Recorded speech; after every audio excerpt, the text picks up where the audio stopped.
Hi everybody, I'm Tony Plohetski. I'm here with Assistant Austin Police Chief Joseph Chacon. He's over the violent crime section of the Austin Police Department, as well as my colleague from the Statesman, Mark Wilson. Mark and I had a story over the weekend in which we talked to Chief Chacon about a rise in violent crime in the city of Austin that really started last year, but has also kind of been pronounced in recent weeks.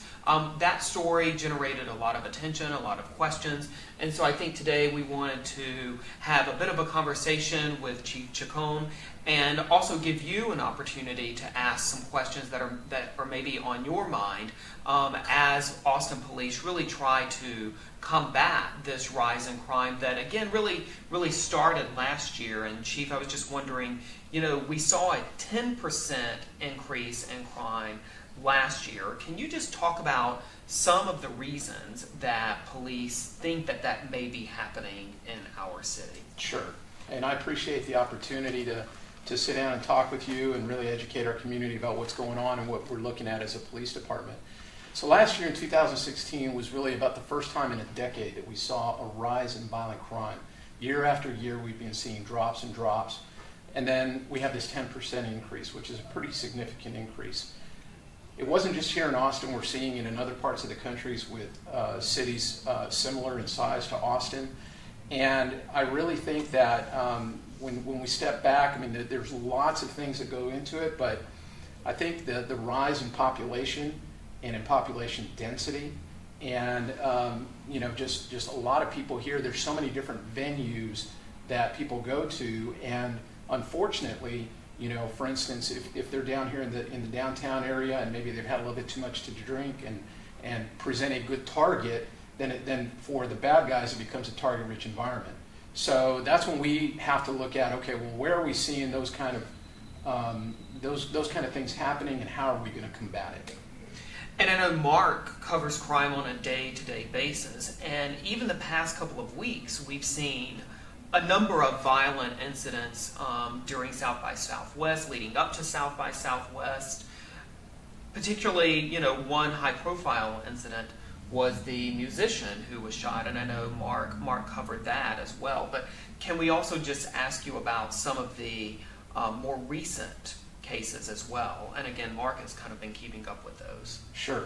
So what we're seeing is that you know, we really looked at aggravated assaults and aggravated robberies as a subset of our information, and in many of those cases we're seeing more firearms that are being used, and we're also seeing that more of those firearms are actually being discharged, whether in the air or directly at the person, and so obviously that's going to give us a lot of concern, because not only you know, do we have the direct victim who's at risk, but the people that are around in the neighborhoods and everything else. So we're doing a lot of things in order to kind of combat that, and I can certainly talk about those. Well, we have noticed that in these incidences, a lot of them have happened around the area, you know, 7th Street, the entertainment district. So when these things happen, are you guys noticing more brazen acts of violence in addition to, you know, just the increase that we've already discussed? Well, certainly I think anytime that you talk about a violent crime like that, I think by its very nature it's brazen. And I think that when we start to see an increase in those numbers, which when we looked at 2017 and kind of what we've seen year to date, the numbers were comparable with 2016. But then going back, say, 5-6 years, the numbers have certainly increased. And I think that's probably, like I said, due to the more people that we have that are coming into town and are really trying to target what they feel are easy marks for, say, a robbery or an assault. But I think that by its very nature, it's pretty brazen. Well, do you think that the department has been able to keep up with the growth of the city in that respect, with the increases in crime and population? What are some challenges you guys face? You know, I'll just say that we don't have enough officers. You know, this has been you know, we've talked at length about it in the media. We've talked, obviously, at City Council about the fact there have been a number of studies that have been done that, you know, the growth of the city is far outpacing the growth of the department as far as how many additional bodies that we get year to year. So what we're trying to do is really do more with the existing resources that we have, and those resources are, they can be stretched thin at times, especially when we have an event like South by Southwest, where so many of our regular resources are redirected downtown to make sure that that all those people coming to that are kept safe. But I think that we're doing a really good job with the resources that we have. So if you're just joining us here on Facebook Live, I'm Tony Plohetski here with my Statesman colleague, Mark Wilson. We're talking to Assistant Police Chief Joe Chacon, who oversees all of the violent crime investigations here for APD. We had a story over the weekend about a substantial, a 10% increase in violent crime in Austin last year. That was a story that a lot of people had sort of additional questions about. So we wanted to invite him to have a conversation with us and with you via Facebook Live. So I'm just checking to see if you may have questions. So if you do, feel free to comment so that we can ask those questions on your behalf while we have the man in charge here.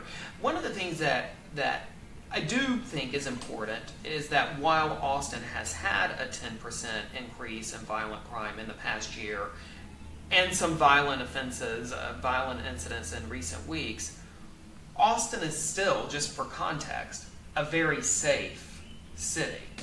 Yeah, thanks for bringing that up, Tony. And you and I actually talked about that last week. And I have a family here in Austin, just like probably everybody that's watching does, and I feel good about having them here. When you put into context, like you said, Austin, and compare it across the nation with cities of similar size, we're still the third safest city in America. So I feel very good about the efforts that we're doing, and the bad guys that we're taking off the street, but anytime that we see those increases, that's just it. We always have to have our eye on the ball and make sure that when we start to see crime increase, we need to make sure that we get it under control. Well, with large events and enormous influxes of tourists coming into the city for events like South by, even if it is an outlier, does it worry the department that people coming to the city, seeing these kinds of acts happening, may get the wrong idea about Austin, or may be wary of going places like the entertainment district? I mean, we always want to, Austin is a destination city, and I think that anywhere you go in the country, it's funny, when I travel and I talk about where I'm from, consistently I hear, oh, I've got to get there. I would love to, to go visit or live there. That's always in the back of our mind, obviously. Is it what drives us, though? I mean, I think that it doesn't really matter that I wouldn't say it doesn't really matter. What I would say is that the fact that we have those kind of large events is not what is really driving us in our crime fighting efforts. Those remain consistent. What we have to do is kind of fold the big events in with that to make sure that, okay, we've got a large festival that's going on. We have to make sure that this, and at the same time, we have to keep the citizens of this city safe. I wanted to just go back to an issue that you touched on earlier, and that is the increase in the use of guns and some of these robberies and some of these attacks that we have seen. Why do you think that is, and how can the department sort of tamp that down? How can law enforcement tamp that down?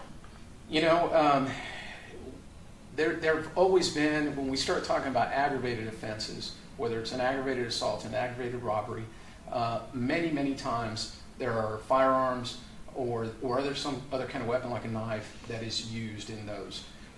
What we've seen is that people growing a little bit more brazen in the acts that they're committing when they have the firearm. And so in order to tamp that down, what we're doing is obviously we're doing whatever we can on the front end to identify our criminals that we think have weapons, and if we can get those out of the hands of the criminal, obviously, before they have the opportunity to commit the offense, we're going to do that. On the other side of that, if they've already committed the offense, then we're working with our district attorney and with our assistant U.S. attorneys in order to enhance punishment and see if we can get better prosecutions and longer jail sentences for these folks. And I recall you were also saying a few days ago that you're also working to track where the guns are coming from and maybe in an effort to try to cut them off at the source as opposed to being reactive. Can you kind of explain how that process works? So through the Organized Crime Division of the Austin Police Department, we track every single firearm that comes into our possession.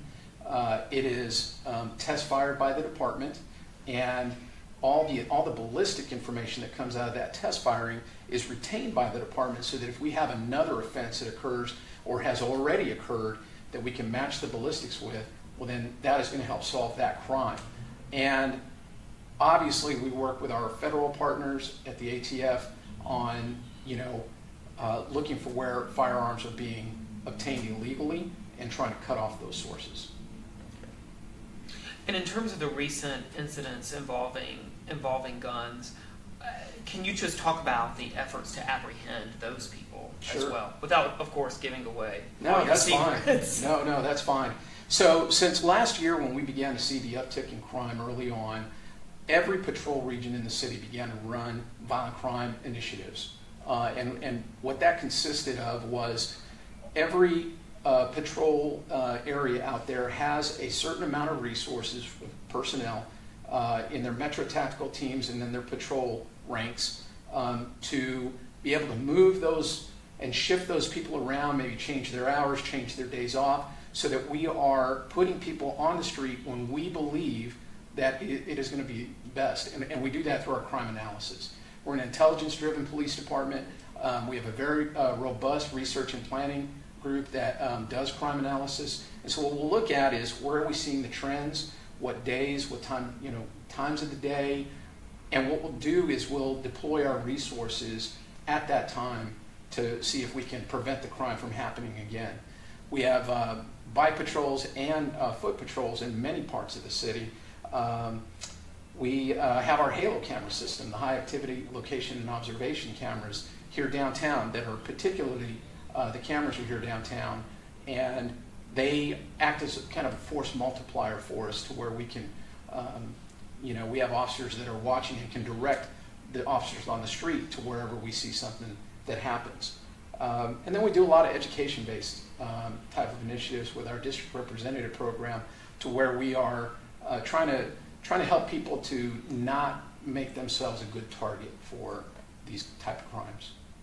And I wanted to touch on the Halo cameras. In an affidavit that was filed this week, the gentleman who was suspected of firing a handgun over by the Arch during South by Southwest was arrested, and the document said that he was actually already being tracked by officers at the Real-Time Crime Center prior to the shots being fired. So officers already had them, or those gentlemen, in their crosshairs before that ever happened. So what is the capability of officers to actively track and even sometimes preemptively see these individuals before something happens? Do you have the ability to get in quickly in that area? And given that it happened downtown, what about other areas where you don't have that capability? Is that a hindrance? So I'm going to answer the second part of that first. We only have the Halo cameras right now downtown, and then up in off of Runberg and 35 currently. And unfortunately, we don't have any plans at this point to expand that program for cameras that are owned and operated by the police department any further. There is, we're looking at public-private partnerships with businesses to try and get some other cameras online, but that's kind of still in the works. The Real-Time Crime Center has officers that sit in it that are able to look and operate the 41 cameras that we have, and they're tilt-pan zoom, so they can move them, they can zoom in on people that they believe are committing crime or are about to commit crime, and that's what happened in this instance. And then they have the ability to real-time radio down to the officer that's on the street to go out on that person, and that's in fact what happened in that case. Yeah, and that was a really interesting case, because within minutes, 3 shots were fired towards some high-rise buildings here, and it was very fast. But it was one of very many violent incidents, included homicides in both Travis County and the city of Austin. So when you're looking at the whole picture here, what do you want to say to the people who see this and are concerned? So I think that there's two parts of that message, what I would say. Number one, is to contact your local district representative and talk about what you can do to help mitigate you becoming the victim of a crime. Whether that is them coming out and doing a home security survey for you, whether it's talking about theft, prevention tips, if it's about auto theft, if it's about theft from your person, or just keeping yourself safe while you're out enjoying a night on the town. The second part of that is that people need to understand this is a safe city. That even though we are seeing a rise in violent crime, believe me, the police department, we are on top of it. We are deploying resources where we feel that they are necessary. But in the end, as long as you're going out and being a responsible person and really thinking about what you're doing, I would say 99% of the time you're not going to have any issues. It's just making sure that you think about those things before you go out. All right, well, we appreciate it very much. Again, if you want to go back and read our report from over the weekend, we've attached a link to this Facebook Live chat. But again, we just wanted to sit down with the Assistant Police Chief, Joe Chacon, over violent crime to talk about some trends in our city and what police are doing to combat a spike in crime. So thanks again for joining us. You bet. All right, thanks.